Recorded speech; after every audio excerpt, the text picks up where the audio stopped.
Alam niyo mga kabilas, mayroong kumakalat ngayon na video ng tatay ni Kaloy. Ito panoorin. Nagla-live, papakain kami sa mga bata. Wala eh. Hindi ako pinansin ni Boss Kaloy. Nasala lang natin sila Kaloy tsaka si Goldie. Ano sila eh, sa alapaap eh. Hindi pa nila alam yung mga mangyayaring karma. Hi! Alam niyo ba mga kabilas, na hindi lang yan, mayroon pang karugtong yan. Mayroon pang isang video na kumakalat na sabi ng tatay ni Kaloy. Hindi yan. Yung trolls? Baka akong inatasan ni Kaloy.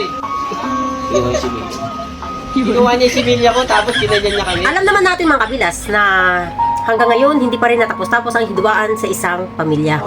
Dahil tulad niyan, hindi pa rin natapos-tapos ang kanilang pagdadrop name, ang kanilang paparinigan sa social media. Hanggat hindi sila nanahimik, hindi pa rin yan manahimik ang taong bayan sa kanilang mga kabilas. Dapat hayaan na nila. Kung hindi naman sila pinapansin ni Kaloy, tinalikuran man sila, dapat magpaparespeto na lang sila.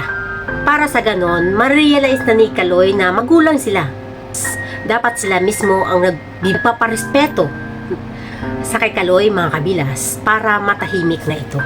Kasi hanggat tulad niyan, may bago na namang issue, magbagong parinig naman mga kabilas, kapag nakarating naman ni Kaloy, ano ang magiging maramdaman ni Kaloy? Lalong-lalo pa, nabibilog ng kanyang ulo sa ibang tao. Lalo na sa mahal niya mga kabilas.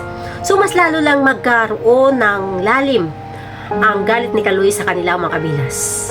Dahil marami pong nag-uudyok sa kanya. Kaya nawala na rin ang gana sa kanila mga kabilas. Kaya dapat, manahimik na lang sila. Hindi na dapat sila mag-drop name pa or magpaparinig sa social media. Huwag sila magpapadala-dala sa mga tao sa paligid nila.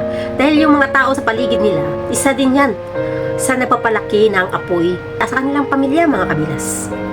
Dahil sa isang video na kumakalat na sinabi ng tatay ni Kaloy na baka ako yung ginatasan ni Kaloy ng similya. Dahil maririnig yun doon mga kabilas, mayroong nag-udyok sa kanya. Ginatasan ng similya, parang dapat hindi sila dapat nagpapadala sa mga tao sa paligid nila kasi isa din yan sa mga nag-uudyok, nagdadabok ng apoy para lumaki pa ang gulo sa kanilang pamilya. Dapat manahimik na lang sila, na sa ganun, tahimik na. Kasi hanggat hindi sila nanahimik, hindi pa rin mananahimik ang bawat tao sa pagkukomento sa kanila mga kabilas.